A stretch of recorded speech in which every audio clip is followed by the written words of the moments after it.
India moves to isolate Pakistan.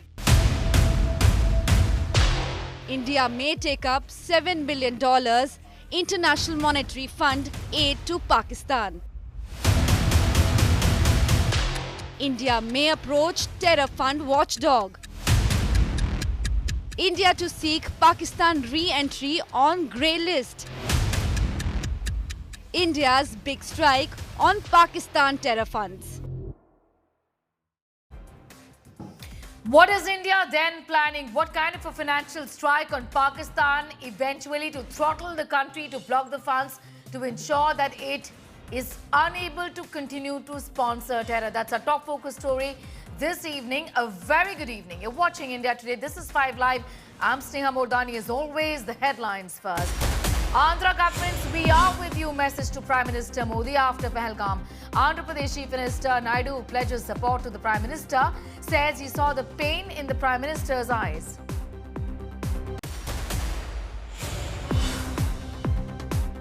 Second terror confession by Pakistan. Bilawal Bhutto admits terror past. Bhutto exposes Pakistan Army's terror design.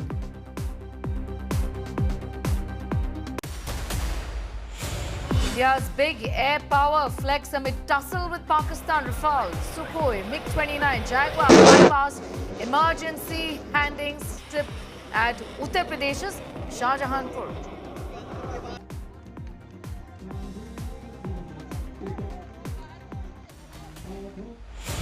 Prime Minister Modi's big message to Congress at Seaport launch says some will lose sleep over Tharoor's presence. Congress hits back, says Modi will lose sleep. तो कांग्रेस आप तो India alliance के बहुत बड़े मजबूत pillar है। यहां शशि थरूर भी बैठे हैं और आज का ये इवेंट कई लोगों की नींद हराम कर देगा।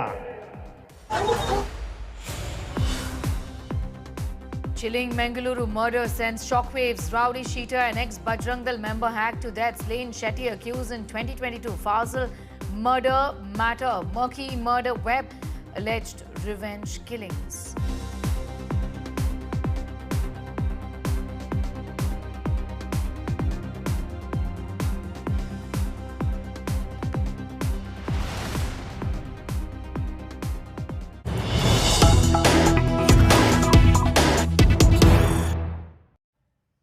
And just news coming in, Andhra Pradesh government expresses solidarity with Prime Minister Narendra Modi over Pahalgam. Let's take a listen. Today I am proudly saying, right time, right leader for the nation, that is Narendra Modi ji. Very strong leader, balanced leader. Prapancham Mattam, all over the world, people are accepting his leadership. That is the greatness of Narendra Modi ji.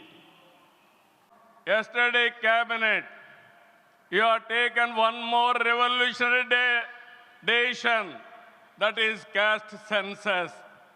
It is a big game changer.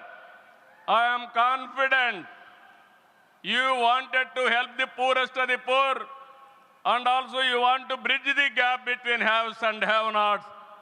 It is all possible only with you, with your public policies. I am very happy by announcing this. India is safe. India will become developed nation under his leadership. Now with Honorable Prime Minister Sri Modi ji and Honorable CM Sri Chandrababu Naidu garu, and together again, Amravati will surely become a world-class capital, a 360-degree growth engine for all of Andhra Pradesh.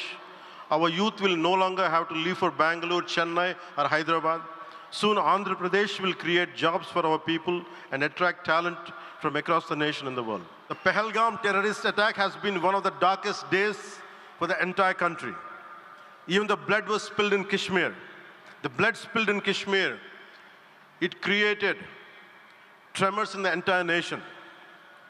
And we had seen it personally, witnessed personally, the pain of the victims.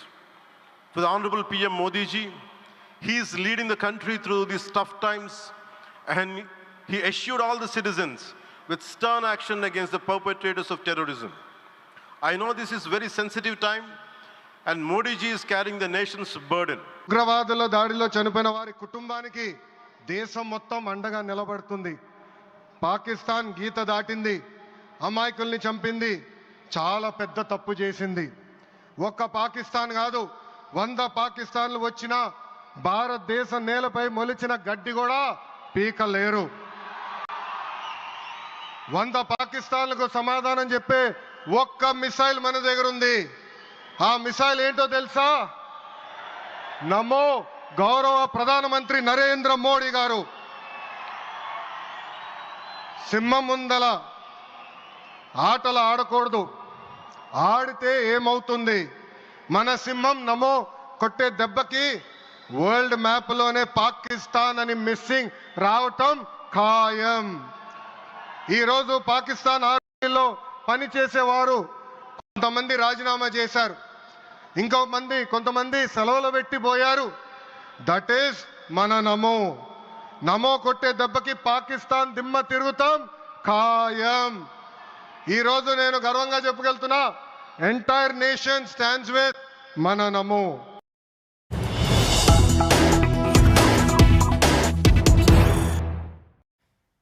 And we have more news coming in at this hour. A Pakistan cyber attack attempt has been thwarted. Pakistan-backed hacker groups attempted a breach is what we are learning. Pakistan hackers target army schools in Nagrota and in Sunjuan. Pakistan hackers target veteran healthcare site as well. Indian agencies neutralize Pakistan cyber attack among the latest provocations.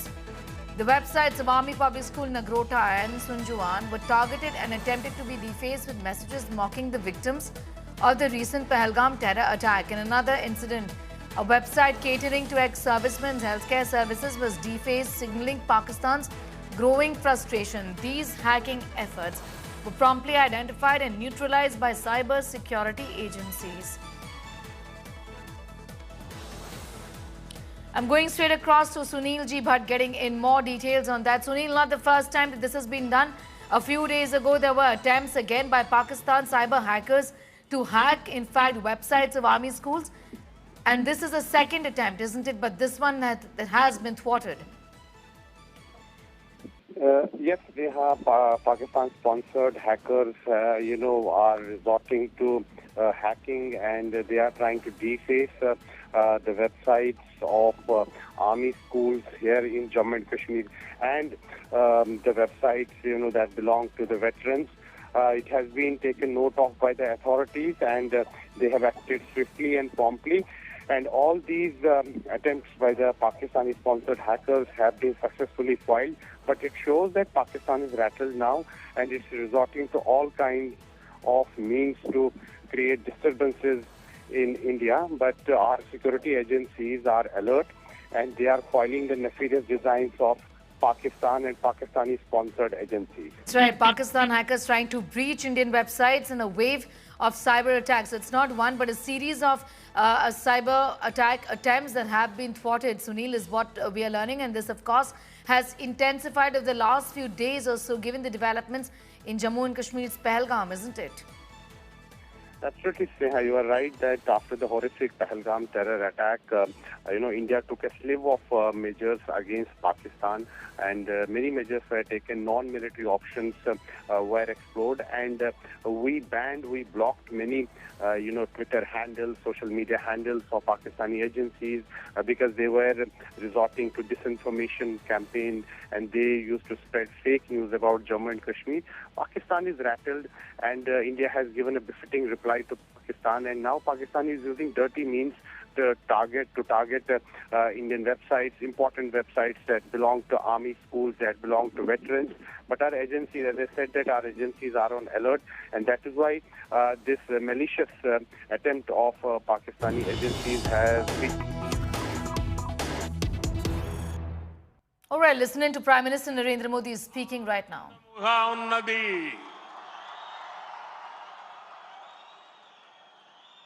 Andhra Pradesh के राज्यपाल सैयद अब्दुल नजीर जी,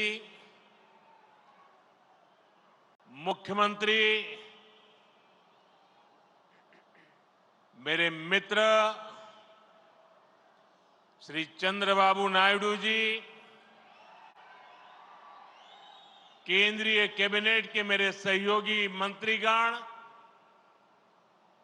deputy CM ऊर्जावान पवन कल्याण जी, राज्य सरकार के मंत्रीगण, सभी सांसद और विधायकगण और आंध्र प्रदेश के मेरे प्यारे भाइयों और बहनों, ఆంధ్రప్రదేశ్ గవర్నర్ సయ్యద్ అబ్దుల్ నజీర్ గారు, ముఖ్యమంత్రి నా మిత్రులు చంద్రబాబు నాయుడు గారు, కేంద్ర మంత్రివర్గంలో నా సహచర మంత్రులు, డిప్యూటీ ముఖ్యమంత్రి శక్తివంతుడు పవన్ కళ్యాణ్ గారు, రాష్ట్ర మంత్రులు, ఎంపీలు, ఎమ్మెల్యేలు మరియు ఆంధ్రప్రదేశ్ రాష్ట్రానికి చెందిన నా ప్రియమైన సోదర సోదరీమణులారా, आज जब मैं इस अमरावती की पुण्य भूमि पर खड़ा हूं तो मुझे केवल एक शहर नहीं दिख रहा, मुझे एक सपना सच होते दिख रहा है। एक नया अमरावती, एक नया आंध्र। अमरावती वो धरती है जहां परंपरा और प्रगति दोनों साथ चलते हैं, जहां बौद्ध विरासत की शांति भी है और विकसित भारत के निर्माण की ऊर्जा भी है। आज यहां करीब 60,000 करोड़ रुपए के प्रोजेक्ट का शिलान्यास और लोकार्पण किया गया है। ये प्रोजेक्ट सिर्फ कंक्रीट का निर्माण नहीं है, ये आंध्र प्रदेश के आकांक्षाओं की, विकसित भारत की उम्मीदों की मजबूत नींव भी है। मैं भगवान वीरभद्र, भगवान अमरलिंगेश्वर और तिरुपति बालाजी के चरणों में प्रणाम करते हुए आंध्र प्रदेश की सम्मानित जनता को बहुत बहुत बधाई देता हूं। मुख्यमंत्री चंद्रबाबू नायडू गारू और पवन कल्याण जी को भी मैं बहुत बहुत शुभकामनाएं देता हूं। అమరావతి అనే పుణ్యభూమిపై ఈ రోజు నేను నిలబడి ఉన్నప్పుడు నాకు కనిపిస్తున్నది ఒక నగరం మాత్రమే కాదు, నాకు ఒక కల నిజమవుతుంది అన్న భావన కలుగుతుంది। ఒక కొత్త అమరావతి, ఒక కొత్త ఆంధ్రప్రదేశ్। అమరావతి అంటే సాంప్రదాయం మరియు పురోగతి కలిసి నడిచే భూమి। ఇక్కడ బౌద్ధ వారసత్వం యొక్క శాంతి ఉంది, అలాగే వికసిత భారతదేశాన్ని నిర్మించుకోగలిగిన శక్తి కూడా ఉంది। ఇవాళ సుమారు 60,000 కోట్ల రూపాయల విలువైన ప్రాజెక్టులకి శంకుస్థాపనలు మరియు ప్రారంభోత్సవ కార్యక్రమాలు చేస్తున్నాం। ఇవి కేవలం కాంక్రీట్ నిర్మాణాలు మాత్రమే కావు, ఇవి ఆంధ్రప్రదేశ్ ఆశలకు మరియు వికసిత భారతదేశ ఆశయాలకు ఒక బలమైన పునాది వేయబోతుంది। నేను వీరభద్ర స్వామికి, అమరలింగేశ్వర స్వామికి మరియు తిరుపతి వెంకన్న స్వామికి వారి పాదాలకి నమస్కరిస్తూ ఆంధ్రప్రదేశ్ ప్రజలకు హృదయపూర్వక శుభాకాంక్షలు తెలియజేసుకుంటున్నాను। అలానే ముఖ్యమంత్రి చంద్రబాబు నాయుడు గారికి, పవన్ కళ్యాణ్ గారికి నా ప్రత్యేక శుభాకాంక్షలు తెలియజేస్తున్నాను। साथियों, हम सब जानते हैं इंद्रलोक की राजधानी का नाम अमरावती था और अब अमरावती आंध्र प्रदेश की राजधानी है। ये सिर्फ संयोग नहीं है, ये स्वर्ण आंध्रा के निर्माण का भी शुभ संकेत है। स्वर्ण आंध्रा विकसित भारत की राह को मजबूत करेगा और अमरावती स्वर्ण आंध्रा के विजन को ऊर्जा देगी। अमरावती केवलम ओक नगरम का दो, अमरावती ओक शक्ति आंध्र प्रदेश नो आधुनिक प्रदेश का मार्चे शक्ति आंध्र प्रदेश नो అధునాతన్ ప్రదేశ్ గా మార్చే శక్తి. మిత్రులారా, ఇంద్రుడు తాలూకా రాజధాని పేరు అమరావతి అని మన అందరికీ కూడా తెలుసు. ఇప్పుడు అమరావతి మన ఆంధ్రప్రదేశ్ రాష్ట్రానికి రాజధానిగా నిలిచింది. ఇది కేవలం యాదృచ్ఛికం కాదు, ఇది స్వర్ణ ఆంధ్రప్రదేశ్ రాష్ట్ర నిర్మాణానికి శుభ సూచకం అనేది తెలియజేస్తున్నాను. స్వర్ణాంధ్ర వికసిత భారతదేశ సంకల్పానికి బలమిస్తుంది. అలానే అమరావతి మన స్వర్ణాంధ్ర విజన్ కు శక్తినిస్తుంది. అమరావతి అంటే కేవలం ఒక నగరం కాదు, అమరావతి ఒక శక్తి. ఆంధ్రప్రదేశ్ కు ఆంధ్రప్రదేశ్ గా అధునాతన ఆంధ్రప్రదేశ్ గా మార్చే శక్తి అని తెలియజేస్తున్నాను. साथियों, अमरावती एक ऐसा शहर होगा जहां आंध्र प्रदेश के हर नौजवान के सपने साकार होंगे. Information technology, artificial intelligence, green energy, clean industry, शिक्षा और स्वास्थ्य, आने वाले कुछ सालों में इन सारे सेक्टर्स में अमरावती एक लीडिंग सिटी बनकर खड़ा होगा. इन सारे सेक्टर्स के लिए जो भी इंफ्रास्ट्रक्चर जरूरी होगा, केंद्र सरकार उसे रिकॉर्ड स्पीड से पूरा करने में राज्य सरकार की पूरी मदद कर रही है. మిత్రులారా, అమరావతి అనేది ప్రతి ఆంధ్ర యువకుడి కలలు నిజమయ్యే నగరంగా తయారవబోతుంది. Information technology, artificial intelligence, green energy, clean industries, విద్య, ఆరోగ్య రంగాల్లో రానున్న రోజుల్లో అమరావతి దేశంలోనే ప్రధాన నగరంగా నిలవబోతుంది.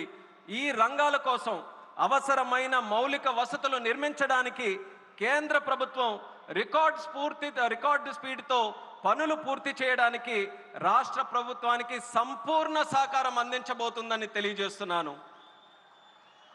अभी हमारे चंद्रबाबू जी टेक्नोलॉजी को लेकर के मेरी भारी तारीफ कर रहे थे, लेकिन मैं आज एक रहस्य बता देता हूं. जब मैं गुजरात में नया मुख्यमंत्री बना तो मैं बाबू हैदराबाद में बैठ करके किस किस प्रकार के इनिशिएटिव ले रहे हैं उसका बड़ा बारीकी से अध्ययन करता था और मैं उसमें से बहुत कुछ सीखता था और उसे आज मुझे लागू करने का अवसर मिला है. मैं लागू कर रहा हूं. ఇప్పుడు చంద్రబాబు గారు మీరందరి ముందు నాకు టెక్నాలజీ నాతో మొదలైందన్నట్టుగా ప్రశంసిస్తున్నారు. కానీ నేను మీ అందరికీ కూడా ఒక రహస్యం చెప్తాను. నేను సరికొత్తగా ముఖ్యమంత్రి అయినటువంటి రోజుల్లో గుజరాత్లో ఉన్నప్పుడు అప్పుడు చంద్రబాబు నాయుడు గారు ఆంధ్రప్రదేశ్లో హైదరాబాద్లో ఐటీని ఏ రకంగా డెవలప్ చేస్తున్నారో నేను క్లోజ్గా అబ్జర్వ్ చేసి అధికారులను కూడా పెట్టి అబ్జర్వ్ చేయించి ఆ రోజు నేను చాలా దగ్గరగా తెలుసుకున్నటువంటి విషయాలు మళ్ళీ తిరిగి ఈ రోజు ఆంధ్రప్రదేశ్కి వచ్చి మళ్ళీ మీ అందరి ముందు ఈ రోజు నేను చేయగలుగుతున్నానన్నది తెలియజేస్తున్నాను. और मैं अपने अनुभव से कहता हूं, फ्यूचर टेक्नोलॉजी हो,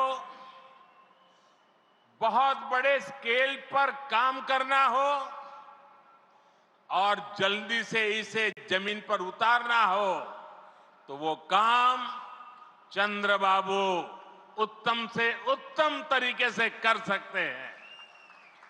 అలాగే నా అనుభవంతో చెప్తున్నాను, పెద్ద స్కేల్లో ప్రాజెక్టులు చేయాలన్నా తొందరగా అవి పూర్తి చేయాలన్నా మంచి క్వాలిటీతో అవన్నీ కూడా పూర్తి చేయాలన్నా దేశంలో చంద్రబాబు నాయుడు గారి కంటే దాంట్లో మిన్న మరెవ్వరూ కూడా లేరు అనేది ఈ సభాముఖంగా తెలియజేస్తున్నాను.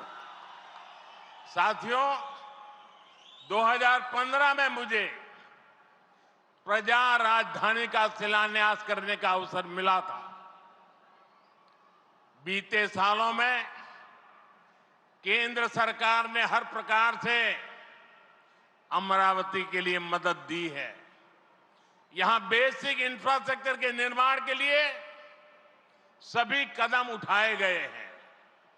अब चंद्रबाबू गारू के नेतृत्व में राज्य सरकार बनने के बाद सारे ग्रह जो लगे थे अब हट गए हैं। यहां विकास कार्यों में तेजी आ गई है। हाई कोर्ट, विधानसभा, सेक्रेटेरिएट, राजभवन, ऐसी कई जरूरी बिल्डिंग बनाने के कामों को भी प्राथमिकता दी जा रही है। మిత్రులారా 2015లో ప్రజల రాజధానిగా అమరావతికి నేను శంకుస్థాపన చేశాను. గత 10 ఏళ్లలో కేంద్ర ప్రభుత్వం అమరావతికి అన్ని రకాలుగా మద్దతుగా నిలిచింది. ఇక్కడ మౌలిక వసతుల నిర్మాణానికి అవసరమైన ప్రతి అడుగు కూడా వేసింది. ఇప్పుడు చంద్రబాబు నాయుడు గారి నాయకత్వంలో ప్రభుత్వం ఏర్పడిన తర్వాత అభివృద్ధి మరింత వేగంతో ముందుకు వెళ్తుంది. ఇక్కడ హైకోర్టు, అసెంబ్లీ, సచివాలయం, రాజ్భవన్ వంటి అవసరమైన నిర్మాణాలకు ప్రస్తుతం ప్రాధాన్యత ఇస్తుంది. साथियों, एनटीआर गारू ने विकसित आंध्र प्रदेश का सपना देखा था। हमें मिलकर अमरावती को, आंध्र प्रदेश को विकसित भारत का ग्रोथ इंजन बनाना है। हमें एनटीआर गारू का सपना पूरा करना है। चंद्रबाबू गारू, ब्रदर पवन कल्याण, इदी मनमू చెయ్యాలి, ఇది మనమే చెయ్యాలి. మిత్రులారా, ఎన్టీఆర్ గారు వికసిత్ ఆంధ్రప్రదేశ్ కోసం కల కన్నారు. మనమందరం కలిసి అమరావతి మరియు ఆంధ్రప్రదేశ్ని వికసిత భారతదేశానికి గ్రోత్ ఇంజిన్ గా తయారు చేయాలి. మనం ఎన్టీఆర్ గారి కలల్ని నిజం చేయాలి. నారా చంద్రబాబు నాయుడు గారు, అలాగే సోదరులు పవన్ కళ్యాణ్ గారు, ఇది మనం చేయాలి, ఇది మనమే చేయాలి. साथियों, बीते 10 सालों में भारत ने देश में फिजिकल, डिजिटल और सोशल इंफ्रास्ट्रक्चर पर विशेष बल दिया है। भारत आज दुनिया के उन देशों में शामिल है जहां का इंफ्रास्ट्रक्चर तेज गति से आधुनिक हो रहा है। इसका फायदा आंध्र प्रदेश को भी मिल रहा है। आज भी रेल और रोड से जुड़े हजारों करोड़ के प्रोजेक्ट आंध्र प्रदेश को मिले हैं। మిత్రులారా, గత 10 ఏళ్లలో భారతదేశం ఫిజికల్, డిజిటల్ మరియు సోషల్ ఇన్ఫ్రాస్ట్రక్చర్ పై ప్రత్యేక దృష్టి సారించింది. ఇప్పుడు భారత్ ప్రపంచంలో అత్యంత వేగంగా మౌలిక వసతులు అభివృద్ధి చెందుతున్నటువంటి దేశాల్లో ఒకటిగా నిలుచుంది. ఇది ఆంధ్రప్రదేశ్కు కూడా ప్రయోజనంగా మారబోతుంది. ఈ రోజు కూడా రైల్ మరియు రోడ్డు ప్రాజెక్టులలో రాష్ట్రానికి వేల కోట్ల రూపాయలు కేంద్రం తరపున అందించడం జరుగుతుంది. यहां आंध्र प्रदेश में कनेक्टिविटी का नया अध्याय लिखा जा रहा है। इन प्रोजेक्ट से एक जिले से दूसरे जिले की कनेक्टिविटी बढ़ेगी, आसपास के राज्यों से कनेक्टिविटी बेहतर होगी। इससे किसानों के लिए बड़े बाजार तक फसल पहुंचाना आसान होगा और उद्योगों के लिए भी सुविधा होगी। टूरिज्म सेक्टर को और तीर्थ यात्राओं को बल मिलेगा। जैसे रेनीगुंटा नायडूपेटा हाईवे से तिरुपति बालाजी के दर्शन आसान होंगे। लोग बहुत कम समय में वेंकटेश्वर स्वामी के दर्शन कर पाएंगे। ఆంధ్రప్రదేశ్లో కనెక్టివిటీకి ఒక కొత్త అధ్యాయం మొదలవబోతుంది. ఈ ప్రాజెక్టులతో ఒక జిల్లాకు మరొక జిల్లాకు కనెక్టివిటీ పెరుగుతుంది. పక్క రాష్ట్రాలతో కూడా అనుసంధానం ఏదైతే ఉందో అది కూడా మెరుగు కాబోతుంది. ఈ ప్రాజెక్టుల వల్ల రైతులకి పెద్ద మార్కెట్లకు తక్కువ సమయంలో తమ పంటని తీసుకొని వెళ్ళడానికి సులభం అవుతుంది. అలాగే ఉద్యోగస్తులు మరియు పారిశ్రామికులు కూడా సౌకర్యం కలుగుతుంది. పర్యాటకం, తీర్థయాత్రలకి, ఆ రంగాలకి కూడా ఉపయోగపడుతుంది. ఉదాహరణకు రేణుగుంట నుంచి నాయుడుపేట కొత్త హైవే ఏదైతే ఉందో దాని ద్వారా తిరుపతి వెంకన్న స్వామి వారి దర్శనం చాలా సులభంగా మనకు అవుతుంది. తక్కువ సమయంలో ప్రజలు ఆ స్వామి వారిని దర్శనం చేసుకొని ఆ అవకాశం పొందుతారని కూడా తెలియజేస్తున్నాను. साथियों, दुनिया में जो भी देश तेजी से विकसित हुए हैं उन्होंने अपनी रेलवे पर बहुत अधिक बल दिया है। बीता दशक भारत में रेलवे के ट्रांसफॉर्मेशन का रहा है। भारत सरकार ने आंध्र प्रदेश में रेलवे के विकास के लिए रिकॉर्ड पैसे भेजे हैं। वर्ष 2009 से 2014 तक आंध्र प्रदेश और तेलंगाना के लिए रेलवे का कुल बजट 900 करोड़ रुपए से भी कम था, जबकि आज सिर्फ आंध्र का ही रेल बजट 9000 करोड़ रुपए से ज्यादा का है, यानी करीब 10 गुना से ज्यादा की बढ़ोतरी हुई है। మిత్రులారా, ప్రపంచంలో వేగంగా అభివృద్ధి చెందిన దేశాలు ఏవైతే ఉన్నాయో అవన్నీ కూడా తమ రైల్వే మీద చాలా ప్రాముఖ్యత సారించారు. గత దశాబ్దంలో భారతదేశంలో కూడా రైల్వే మీద ఎక్కువగా పరివర్తన జరిగింది. కేంద్ర ప్రభుత్వం ఆంధ్రప్రదేశ్ రైల్వే అభివృద్ధికి కూడా రికార్డు స్థాయిలో నిధులు మంజూరు చేయడం జరిగింది. 2009 నుంచి 14 వరకు ఆంధ్రప్రదేశ్ మరియు తెలంగాణ కలిసి ఉన్నప్పుడు రాష్ట్రం తాలూకా బడ్జెట్ కేవలం 900 కోట్లు కూడా ఉండేది కాదు. కానీ ఇప్పుడు కేవలం ఆంధ్రప్రదేశ్కు మాత్రమే రైల్వే బడ్జెట్ 9000 కోట్ల దాటి ఈరోజు అందిస్తున్నాం. అంటే ముందు కంటే 10 రెట్లు ఎక్కువ బడ్జెట్ అభివృద్ధి జరుగుతుందని తెలియజేస్తున్నాను. साथियों, रेलवे के बढ़े हुए बजट से आंध्र प्रदेश में रेलवे का 100% इलेक्ट्रिफिकेशन हो चुका है। यहां 8 जोड़ी आधुनिक वंदे भारत ट्रेनें चल रही है। साथ ही आधुनिक सुविधाओं वाली अमृत भारत ट्रेन भी आंध्र प्रदेश से होकर गुजरती है। बीते 10 साल में आंध्र प्रदेश में 750 से अधिक रेल फ्लाईओवर और अंडरपास बनाए गए हैं। इसके अलावा आंध्र प्रदेश के 70 से ज्यादा रेलवे स्टेशनों को अमृत भारत स्टेशन योजना के तहत विकसित किया जा रहा है। మిత్రులారా, ఈ పెంచిన రైల్వే బడ్జెట్ వల్ల ఆంధ్రప్రదేశ్లో 100% ఎలక్ట్రిఫికేషన్ మనం పూర్తి చేసుకున్నాం. ఇక్కడ 8 సరికొత్త వందే భారత్ ట్రైన్లు ప్రారంభమయ్యాయి. దానితో పాటు ఆధునిక వసతులతో కలిగి ఉన్న అమృత్ భారత్ రైళ్లు కూడా ఆంధ్రప్రదేశ్ నుంచి వెళ్తుంది. గత 10 ఏళ్లలో 750 కంటే ఫ్లైఓవర్ బ్రిడ్జ్లు కానీ అండర్ పాసేజీలు కానీ రైల్వేస్లో నిర్మించబడింది. అంతేకాకుండా 70కి పైగా రైల్వే స్టేషన్లు మన ఆంధ్రప్రదేశ్ రాష్ట్రంలో అమృత్ భారత్ స్టేషన్ పథకం కింద అభివృద్ధి కూడా చేస్తున్నామని తెలియజేస్తున్నాను. साथियों, इंफ्रास्ट्रक्चर के लिए जब इतने सारे काम होते हैं तो उसका बहुत मल्टीप्लायर इफेक्ट होता है। इंफ्रास्ट्रक्चर के निर्माण में जो रॉ मटेरियल लगता है उसे मैन्युफैक्चरिंग इंडस्ट्री को बल मिलता है। सीमेंट का काम हो, स्टील का काम हो, ट्रांसपोर्टेशन का काम हो, ऐसे हर सेक्टर को इससे फायदा होता है।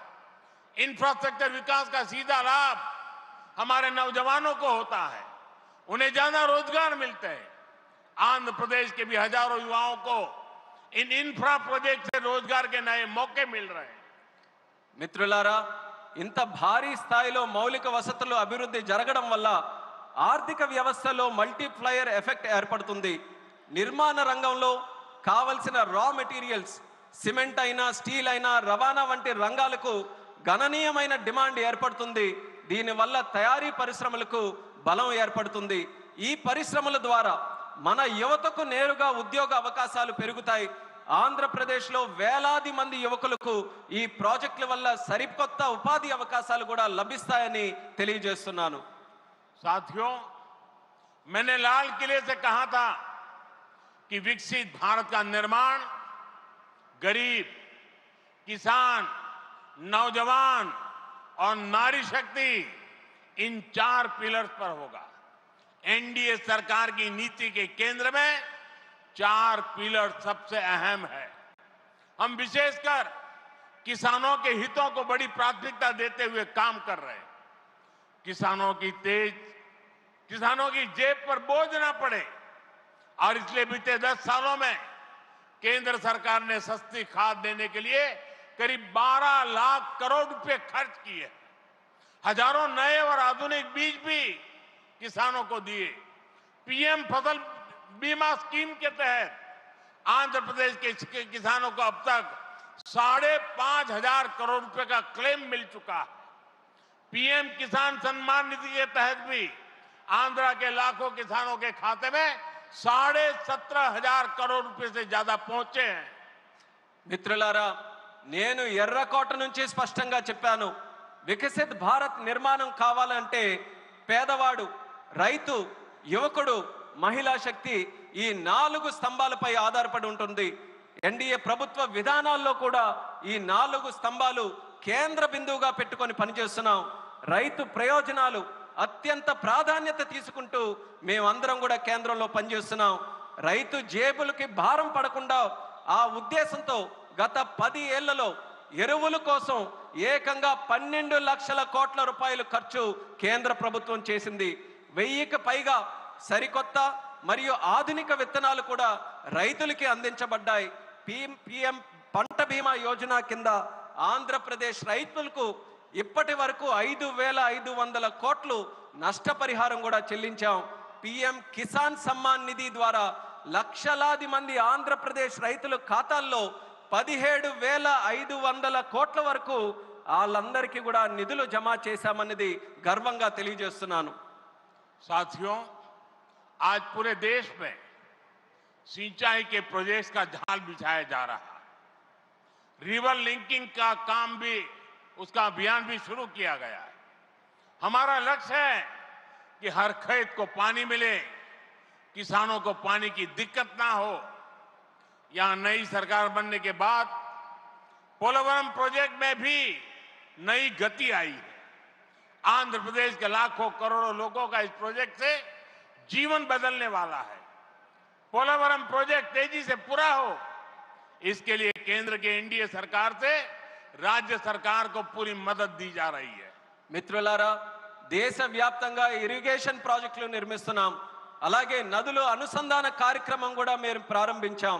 మా లక్ష్యం ప్రతి పొలానికి నీరు అందించాలి, రైతుకి నీటి సమస్య అనేది రాకూడదు. ఇప్పుడు రాష్ట్రంలో ఎన్డీఏ ప్రభుత్వం ఏర్పడిన తర్వాత పోలవరం ప్రాజెక్టు పనుల్లో కూడా వేగం మరింత పుంజుకుంది. ఈ ప్రాజెక్టు ద్వారా లక్షలాది కోట్లాది మంది ప్రజలు, రైతుల తాలూకా జీవితం మారబోతుంది. పోలవరం ప్రాజెక్టు త్వరగా పూర్తవ్వాలని కేంద్ర ఎన్డీఏ ప్రభుత్వం అలాగే రాష్ట్ర ఎన్డీఏ ప్రభుత్వం పూర్తిగా సహకారంతో కలిసిమెలిసి పనిచేస్తాయని తెలియజేస్తున్నాను. साथियों, आंध्र की धरती ने दशकों से भारत को स्पेस पावर बनाने में बहुत बड़ी भूमिका निभाई है. श्री हरिकोटा से जब जब कोई मिशन लॉन्च होता है तो कोटि कोटि भारतीयों को गर्व से भर देता है. करोड़ों भारतीय नौजवानों को यह क्षेत्र स्पेस के प्रति आकर्षित करता रहा है. अब आज देश को, हमारे डिफेंस सेक्टर को मजबूत करने वाला नया संस्थान भी मिला है. कुछ देर पहले हमने डीआरडीओ की नई मिसाइल टेस्टिंग रेंज की आधारशिला रखी है. नागया लंका में बनने जा रही नवदुर्गा टेस्टिंग रेंज मां दुर्गा की तरह देश की डिफेंस पावर को शक्ति देगी. मैं इसके लिए भी देश के वैज्ञानिकों को, आंध्र प्रदेश के लोगों को बधाई देता हूं. మిత్రులారా, మన ఆంధ్ర భూమి దశాబ్దాలుగా భారతదేశానికి అంతరిక్ష శక్తి అవతరించడంలో ప్రధాన పాత్ర పోషిస్తుంది. శ్రీహరికోట నుంచి లాంచ్ అయ్యే ప్రతి రాకెట్ ప్రయోగం కోట్లాది మంది భారతీయుల్ని గర్వపడేలా చేస్తుంది. అలాగే కోట్లాది మంది భారతదేశ యువకులను ఈ అంతరిక్ష రంగం ఇప్పుడు ఆకర్షిస్తుంది. ఇప్పుడు దేశ రక్షణను బలోపేతం చేసే ఒక కొత్త సంస్థను కూడా మనం ప్రారంభిస్తున్నాం. కొద్దిసేపటి క్రితం DRDO Navadurga missile launching range కి శంకుస్థాపన చేశాం. నాగాయలంకలో నిర్మించబోయే ఈ కేంద్రం మన కనకదుర్గమ్మల దేశ రక్షణకు శక్తిని నిరంతరం కూడా ఇస్తుంది. ఇందుకు శాస్త్రవేత్తలకు, ఆంధ్ర రాష్ట్ర ప్రజలకు హృదయపూర్వకమైనటువంటి అభినందనలు నేను తెలియజేస్తున్నాను. साथियों, आज भारत की ताकत सिर्फ हमारे हथियार ही नहीं है, बल्कि हमारी एकता भी है. एकता का यही भाव हमारे एकता मॉल्स में मजबूत होता है. देश के अनेकों शहरों में एकता मॉल्स बनाए जा रहे हैं. मुझे खुशी है कि अब विशाखापत्तनम में भी एकता मॉल बनेगा। इस एकता मॉल में देश भर के कारीगरों, हस्तशिल्पियों के बड़े प्रोडक्ट एक ही छत के नीचे मिलेंगे। ये भारत की डायवर्सिटी से सबको जोड़ेगा। एकता मॉल से लोकल इकोनॉमी को भी गति मिलेगी और एक भारत श्रेष्ठ भारत की भावना की भी और अधिक मजबूत होगी। మిత్రులారా, ఈ రోజు భారత్ యొక్క శక్తి కేవలం ఆయుధాల్లోనే లేదు, మన ఐక్యతలో కూడా ఉంటుంది. ఈ ఐక్యత భావమే మన ఏక్తా మాల్స్ కు మరింత బలోపేతం చేస్తుంది. దేశంలో అనేక నగరాల్లో ఈ మాల్స్ ని మనం నిర్మించబోతున్నాం. ఇప్పుడు విశాఖపట్నంలో కూడా ఒక ఏక్తా మాల్ నిర్మించడం కోసం మనం ఈ రోజు శంకుస్థాపన చేశాం. దానికి నాకెంతో ఆనందంగా ఉంది. ఇక్కడ దేశవ్యాప్తంగా ఉన్న హస్త కళాకారులు వాళ్ళ ఉత్పత్తులు ఒకే చోట అందుబాటులో మనకు ఉంటాయి. ఈ మాల్ భారత వైవిధ్యాన్ని అనుసంధానిస్తుంది. లోకల్ ఎకానమీకి కూడా ప్రోత్సాహం ఇచ్చేలా ఈ మాల్ నడుస్తుంది. అలాగే ఏక్ భారత్ శ్రేష్ఠ భారత్ అనే భావనను మరింత బలోపేతం చేస్తుందని తెలియజేస్తున్నాను. साथियों, अभी हमने चंद्रबाबू जी को सुना. उन्होंने 21 जून अंतर्राष्ट्रीय योगा दिवस की चर्चा की. मैं चंद्रबाबू का, आंध्र की सरकार का और आंध्र के लोगों का आभारी हूं कि आपने अंतर्राष्ट्रीय योग दिवस के लिए देश का प्रमुख कार्यक्रम आंध्र में करने के लिए निमंत्रण दिया. मैं इसके लिए आपका आभार व्यक्त करता हूं और जैसा आपने कहा है, मैं स्वयं भी 21 जून को आंध्र के लोगों के साथ योग करूंगा और दुनिया का एक कार्यक्रम यहां पर होगा. इस कार्यक्रम का महत्व इसलिए भी है कि अंतर्राष्ट्रीय योग दिवस का 10 साल की यात्रा का ये 10वीं साल का महत्वपूर्ण पड़ाव है. पूरे विश्व में योग के प्रति एक आकर्षण है.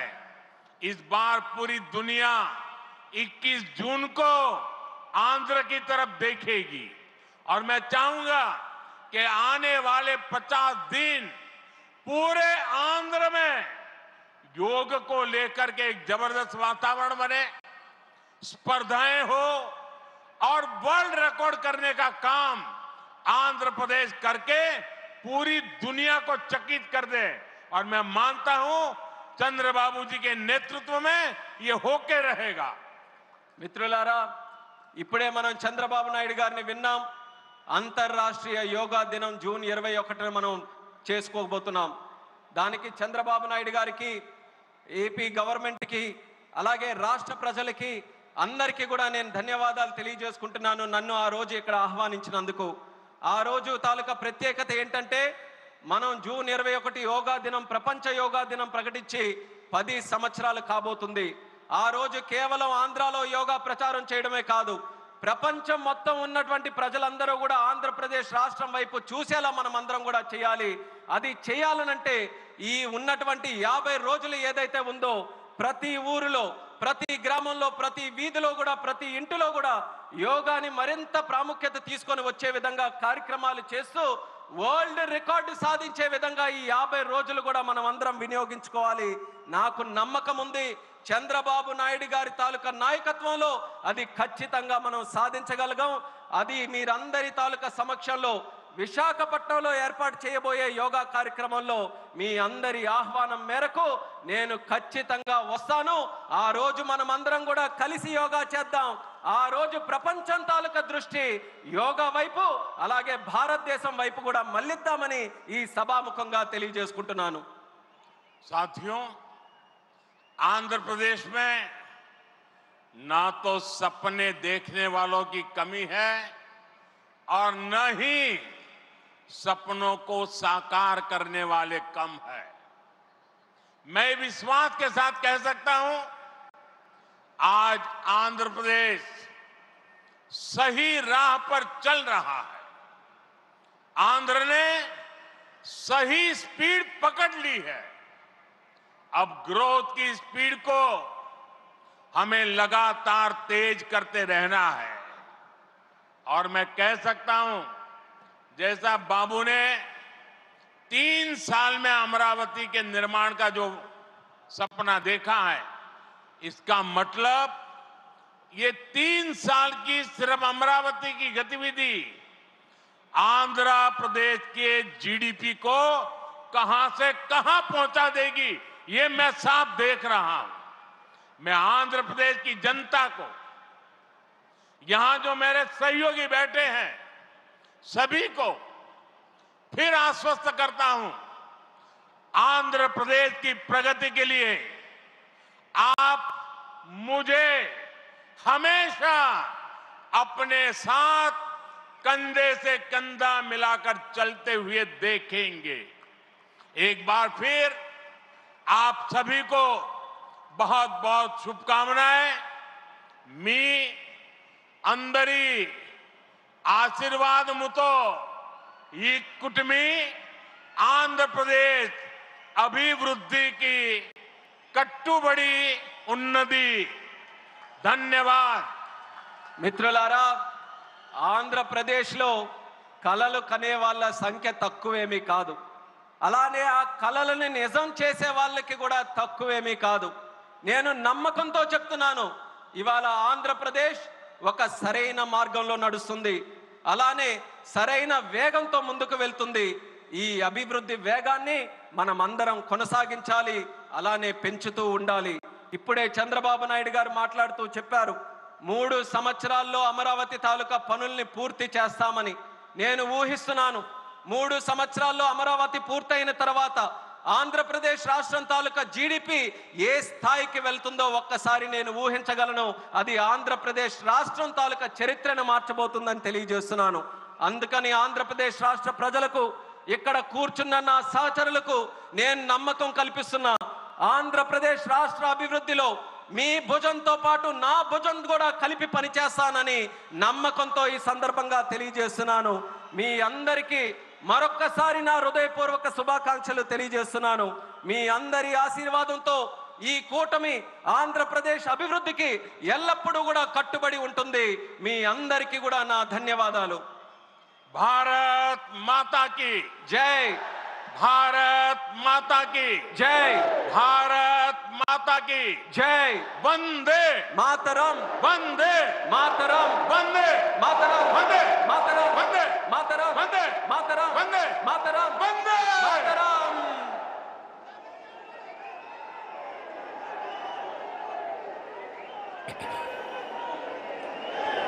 All right, you heard there from Prime Minister Narendra Modi. It's the rise of Amravati, and the Prime Minister using this occasion to send out a signal talking about how this is all set to be Singapore. He's in fact laid the foundation and inaugurated projects worth over 58,000 crore in Amravati. The Prime Minister earlier was in Kerala, and he was there also to dedicate the international seaport to the nation. Today, he spoke about, in Amravati, he spoke about our defense spending. He's also put the focus on the importance of unity.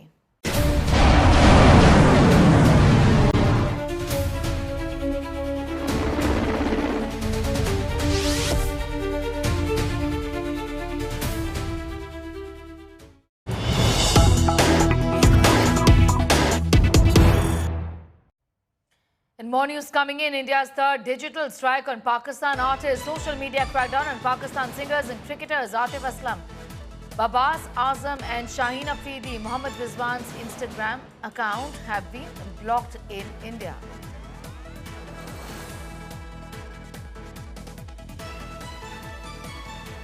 It's a social media crackdown that we're seeing, in fact, for famous celebrities from Pakistan. Their accounts, social media accounts, particularly Instagram, has been blocked in India. It's a crackdown that we're seeing on Pakistan singers and cricketers Atif Aslam, Babas Azam, I beg your pardon, Shaheen Afridi.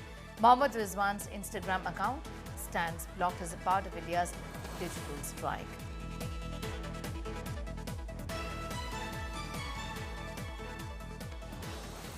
Even as tensions between India and Pakistan continue to escalate, India continues its diplomatic strike against the country.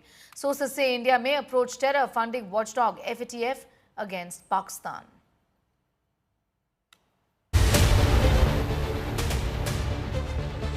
In the wake of the Pahalgam terror attack, India is planning twin financial strikes on Pakistan to throttle support for cross-border terrorism.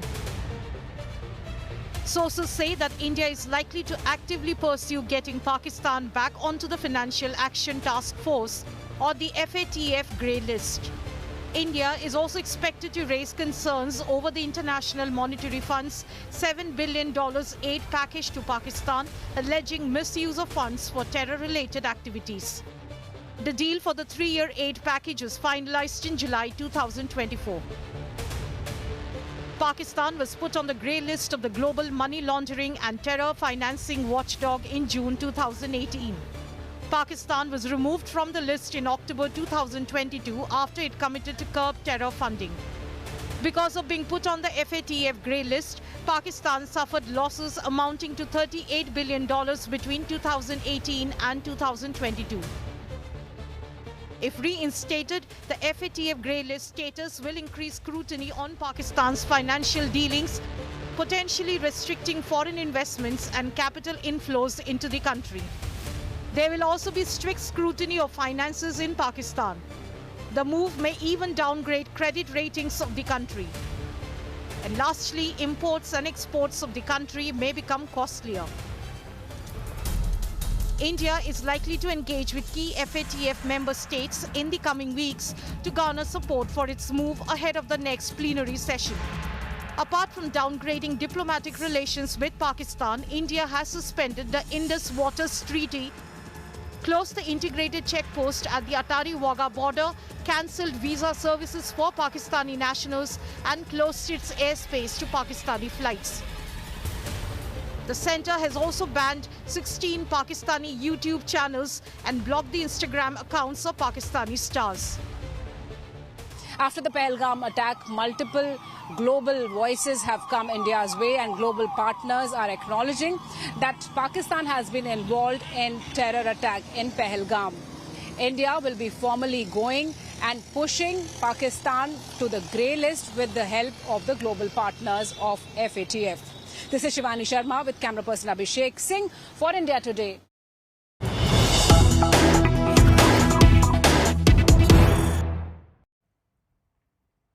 And more news coming in. The government sources indicating to us that the government will soon engage multilateral lenders on Pakistan funding post-Pahalgam. India to push IMF, World Bank, ADB for funding review could be seeking major cut for Pakistan. ADB has extended $43.4 billion to Pakistan via 764 public sector loans and grants. World Bank committed $49.7 billion across 365 projects. January 2025 deal included a $20 billion one. Pakistan is under $7 billion IMF bailout, reforms tied to boosting revenues.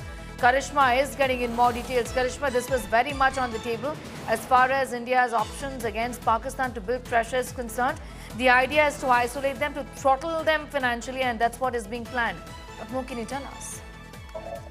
We're picking up from our sources that the Finance Ministry is planning to initiate a conversation with the multilateral development banks like IMF and World Bank and also ADB in order to seek help in reducing their funding to Pakistan following the Pahalgam attack.